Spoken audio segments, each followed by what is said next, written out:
ગુજરાતના એક નાનકડા ગામ રાણપુરમાં આ ઘટના બની હતી. ગામ શાંત, હરિયાળું અને લોકો સાદા દિલના હતા. પણ ગામના એક ખૂણે એક જૂનું, ખંડેર બનેલું હવેલી હતું, જેને બધા કાળી હવેલી કહેતા. લોકો કહેતા કે વર્ષો પહેલા ત્યાં એક ધનિક પરિવાર રહેતો. પણ એક રાત્રે આખો પરિવાર અચાનક ગાયબ થઈ ગયો. અને ત્યારથી એ હવેલીમાં અજીબ અવાજો આવવા લાગ્યા. ગામના લોકો સાંજ પડતા જ એ રસ્તે જવાનું ટાળતા. એક દિવસ શહેરથી એક યુવક અર્જુન ગામમાં આવ્યો. તે ફોટોગ્રાફર હતો અને જૂના ભૂતિયા સ્થળોની તસવીરો લેવા માટે પ્રસિદ્ધ હતો. ગામના સરપંચે તેને કહ્યું, બેટા, તું કંઈ પણ કરજે, પણ કાળી હવેલી પાસે ન જજે. અર્જુન હસ્યો, હું તો એ જ જગ્યાએ જવાનો છું. એક પૂનમની રાત્રે અર્જુન કેમેરા લઈને હવેલી તરફ નીકળ્યો. જેમ જ તે હવેલી પાસે પહોંચ્યો, અચાનક ઠંડી હવા વહેવા લાગી. ઝાડના પાન અજીબ રીતે ખખડવા લાગ્યા.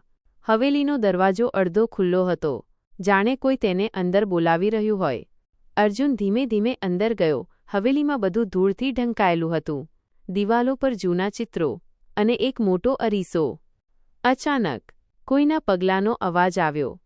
ઠક ઠક ઠક. અર્જુન પાછળ વળ્યો, પણ કોઈ નહોતું. તેને લાગ્યું કે કદાચ પવન હશે.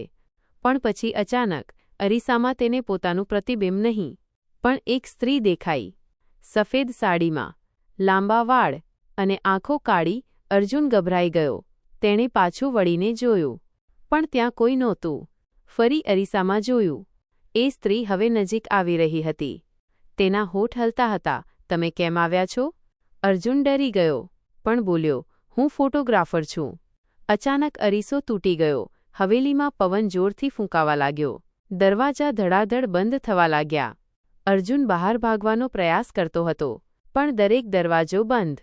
એ સ્ત્રી હવે તેની સામે ઊભી હતી. તે બોલી, આ હવેલીમાંથી કોઈ જીવતો નથી જતો. અર્જુને હિંમત કરીને પૂછ્યું, તમે કોણ છો? સ્ત્રી ધીમે હસવા લાગી. હું આ હવેલીની માલિક, મીરા. તે બોલી, મારા પરિવારને અહીં મારી નાખવામાં આવ્યો, અને મારી આત્મા અહીં બંધાઈ ગઈ. જે કોઈ અહીં આવે છે, તે મારી સાથે રહેવા માટે મજબૂર થાય છે. અર્જુન ભાગતો રહ્યો, પણ હવેલીમાં રસ્તા બદલાઈ રહ્યા હતા. દરેક રૂમ એક સરખો, દરેક દિવાલ પર એ જ ચિત્ર, અને દરેક અરીસામાં મીરા. અર્જુન થાકી ગયો અને એક રૂમમાં પડી ગયો. મીરા તેની સામે આવી. હવે તું પણ અહીં જ રહેશે. અર્જુન આંખ બંધ કરી દીધી. બીજે દિવસે ગામના લોકો હવેલી પાસે ગયા. ત્યાં અર્જુનનો કેમેરો પડેલો હતો, પણ અર્જુન ક્યાંય નહોતો. કેમેરા ચાલુ કર્યો. છેલ્લી તસવીરમાં અર્જુન ઊભો હતો, અને તેની પાછળ મીરા સ્મિત કરી રહી હતી. આજે પણ લોકો કહે છે કે જો તમે પૂનમની રાત્રે કાળી હવેલી પાસે જશો, તો તમને અંદરથી કોઈ બોલાવશે, આવો. અને જો તમે ગયા, તો કદાચ તમે પાછા ક્યારેય નહીં આવો.